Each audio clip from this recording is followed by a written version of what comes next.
Back in 2019, I hired 5 of Rippling's first CSMs. And since then, I've placed over 60 people at 15 other companies. And if that's not impressive, I also had a baby, so shout out to the babies. Hiring is essential for growth, but most people aren't very good at it, which is a problem because it's extremely expensive. Many employers estimate that a new hire can cost 3 to 4 times their salary. And costs go up exponentially as you spin your wheels trying to figure out who to hire. So I help my clients figure out who they need, how to find them, and how to get them to say yes to an offer. And over the next 20 minutes, I'm going to teach you how to do that yourselves.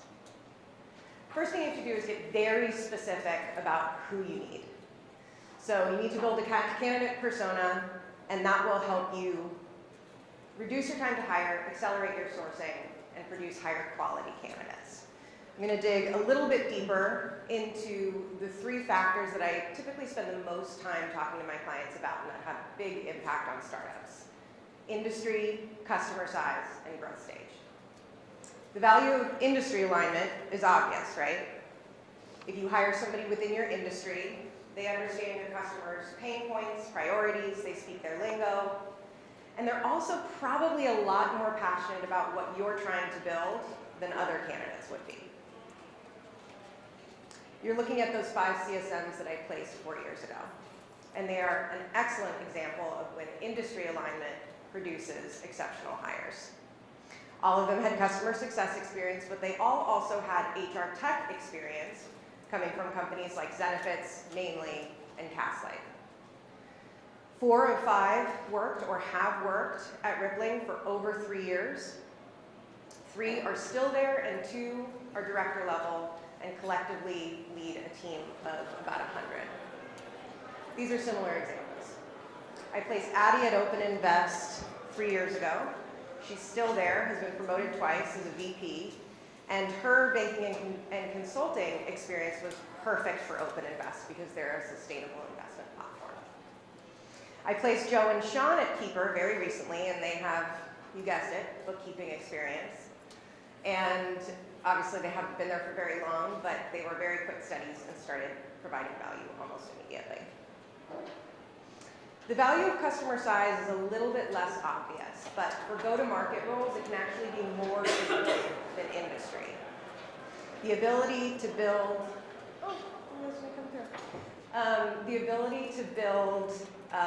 scaled one-to-many cadences requires a very different skill set than an enterprise customer success motion. And of all of my clients, Gorgias and Strong DM are the best example of this dichotomy. Gorgias is a help desk for e-commerce, and when I was building their customer success team, their ACV hovered around 3,000. And Roman, the CEO, needed people who could see trends in customer data, could predict churn and expansion based off of behavior patterns. And the ability to manipulate data was so important, in fact, that a lot of the middle management had to know how to write their own SQL queries. And traditional customer-facing experience or skills like relationship building and objection handling was almost irrelevant. So I sourced a lot of people from investment banking and consulting rather than other startups. Strong DM, on the other hand, was just closing their first 7-figure deals when I placed Lauren and Miles. And the only metric that the CCO, Skylar, cared about was reducing time to value during 9 to 12-month deployments. CSMs would manage maybe 5 accounts as opposed to hundreds at Gorgias, and they had to be able to run meetings with 25 customer stakeholders across 5 different teams, all with different priorities, be able to build relationships with each and every one of them, detect hidden objections, build consensus in order to keep the ball rolling. So 2 customer success teams at companies at very similar growth stages, completely different candidate personas. Oh man. Well, change So back to Joe and Sean. So their bookkeeping experience gave them a leg up over over other candidates, and startup experience wasn't as important because they were the second and third CSMs. But when you're hiring the first person for a function, startup experience is actually more important than anything else. And so then, Keeper's CEO, when he was first looking for his first CSM, he was interviewing almost exclusively traditional accountants. And I was adamant that he instead focused on hiring someone with startup experience. If you're the first person in a function, you have to make order out of chaos, right? There's no scripts to read, no processes to follow, so you want somebody who's done this before. When we first had this conversation, he wasn't so sure, but he found Shayna. She had previous startup experience, and she's been awesome. He eventually came around, and he probably would have hopefully come to this conclusion himself, but had we not had this conversation, he would have been spinning his wheels, talking to the wrong people. So take the time to build a candidate persona and adjust it as needed. You're not going to get it right the first time, that's okay. The best CEOs that I know can admit when they're wrong and can course correct quickly. Okay, so now we know who we need. How are we going to find them? If you're lucky, a perfect person may fall in your lap and apply to your job posting, but 9 times out of 10, probably more, you're going to have to go and find them. So that's what I'm particularly good at, and I'm going to share with you some of my secrets. Now, there are a lot of ways to go about sourcing, and I've tried a ton of different AI tools. They're great because they aggregate information across the web, but I haven't found that they're accurate enough. LinkedIn is the source of truth for business profiles. Not the case for engineers, but for the searches that I do, second to none. So I pretty much exclusively use LinkedIn. These are some of the most important filters to me. I almost always use job title. I find that it is the best indication of both seniority and function. Industries, there's no SaaS industry, which is really annoying. But trick, internet comes really close. Computer software is second best. So I usually start with those, look through everybody, and then I remove the filter. And keywords is where it gets really interesting. So if you don't know Boolean, look it up. It's pretty simple, and it allows you to build pretty complex keyword strings. In terms of looking for folks with SaaS experience, you can also use acronyms like MRR, ARR, ACV. I also like those keywords because they're usually attached to metrics. And if you see metrics on a candidate profile, that's a very strong indication of a top performer, which is why I use the ones below it as well, year over year, month over month. Another little trick, you can't put the percentage sign in the keyword box, but you can put every digit followed by the keyword, or followed by the percent sign, and that should grab everybody with percentages on their profiles. So, okay. Oh man, this is really important. I don't know what's going on here, guys, but I'll just explain it. So, this is my typical template. And basically all this is, it says, you know, hey, yada, yada, some sort of intro, and then a very strong, short company pitch, and then a sentence or two about why I'm reaching out to them. Hey, let me know if you're interested. More info below. Thanks, Sarah. And then below, right here, I put bullet points. Very specific information about the company. And if you can include compensation information, do it. It will radically increase your response rates. And it will also allow people to self-select out if you can't afford them. So, my response rates are ridiculously high for first-time LinkedIn outreach. You can also email people, and sometimes that'll help as well, but I don't need to. I have some templates that get 60% and above response rates, and my average is just about 2.5 times the average LinkedIn response rate. So I wish you could see this, but I can send it to you afterwards if you want. And I've shared it with some internal recruiting teams, and when they use it, their response rates increase as well. Okay. So the company pitch. Oh, this is. I didn't see this on anybody else's. Okay, well this is, this has like a bunch of people responding to me and they're like, hey Sarah, thank you so much for the personalized message. I can really tell that you spent all this time on my profile.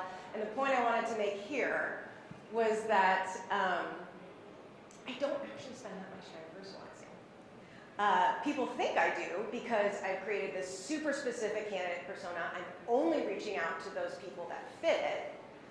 And so it's already pretty much a slam dunk. You don't have to work all that hard to personalize. It's just something like, hey, I see you have deep experience in e-commerce and you're also very analytical. That would be great for this role. Any chance you want to join a startup? Okay. So company pitch is the toughest part. And early stage is way too risky for most candidates. And I work typically with seed and Series A. If you're a first-time founder, you're going to have an uphill battle. But even if you're not, you haven't yet proven that this idea is going to work.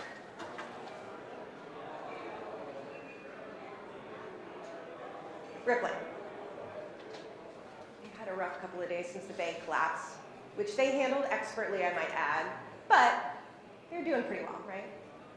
When I started building out their CS team, all anybody could think about was Zenefits.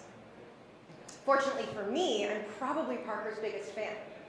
And I had worked with most or many of the Rippling folks back at Zenefits. So when I would talk to candidates and I told them, hey, if I ever worked for anybody else, it would be them. And authenticity shows through. So ask yourself, why do you believe in this idea? Why do other people believe in you? There's really no silver bullet, but I typically recommend that you share how much funding you've received, any notable investors, as well as anything that points to some traction in the market. Keeper. They've got a couple things going against them. They've got young, first-time founders. They're in a crowded space, and they often get mistaken for Keeper security. But they're YC alums. They had some impressive revenue growth last year. And they have the most impressive conversion rate I have ever seen. 50% of self-serve free trials convert to paid. 85% convert if they talk to sales for customer success. They weren't even talking about it. Now they do, of course, and it's done wonders for their recruiting. Okay, great. That's not all that important, that's fine. So once you're talking to your candidate, they've responded, how do you evaluate whether or not they're a fit? Focus on outcomes. Know exactly why you're hiring for this role and what you want them to accomplish once they join. And then during the interview, tailor your conversation towards those outcomes. So you want to listen for numbers, you want to listen for impact. If they say, we accomplished this, ask them, okay, but what were you responsible for? And this will also help set proper expectations and set them up for success when they join. Okay, fall in love with the candidate. You want them to accept an offer. On the very first call, figure out what makes them tick. Why are they talking to you, right? How eager are they to join a new company? And what is going to get them to say yes?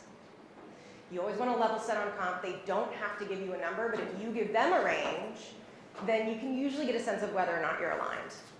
And then ask about concerns throughout the interview process. They'll be much more likely to tell you if you ask, and then you'll get an opportunity to address them. And give them a verbal offer. Not only will this increase the acceptance of written offers,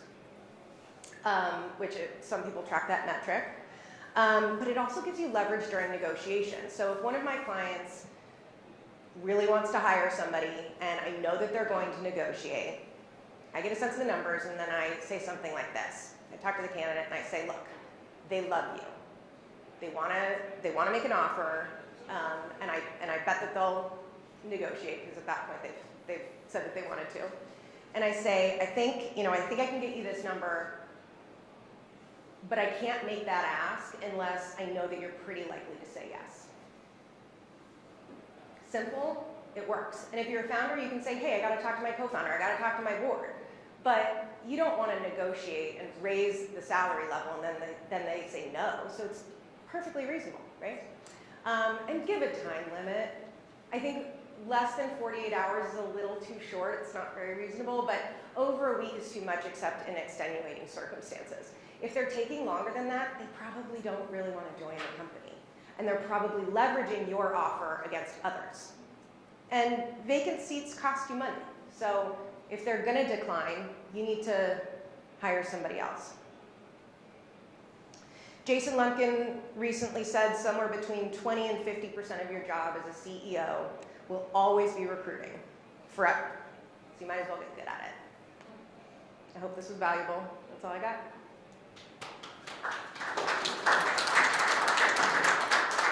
Sara, thank you so much. Any questions about building teams, recruiting? I'm just curious how to contact you to get the Oh, things like yeah, yeah, yeah. Okay. No questions? Oh, we have a question. Do you specialize in customer success? Yeah, I occasionally do some other go-to-market searches as well, but almost exclusively I was customers. curious if you have done engineer talent. Technical recruiting, Yeah, if you have done. if I have any referrals. Well, not referrals, but tips, actually. Oh, sure. So with engineers, you want to be, again, very, very, very specific. So what languages are they going to be using? Anything that, I mean, that's the biggest one that comes to mind. It's been a while since I've done a search, but you're not going to really find them on LinkedIn, and they're not going to really respond to LinkedIn messages. So you want to look at like GitHub, Stack Overflow, and get their email. Okay. Most of them get so many messages on LinkedIn that Well, exactly. It's really interesting, but I think that the response rate is much lower. Right, but keep in mind that a lot of the messages that people are getting are like from recruiters saying, hey, I've got this client and they really want an engineer. Okay, like nothing about comp, nothing about the languages, nothing about anything. They don't even mention the name of the company. So being specific is really, really important.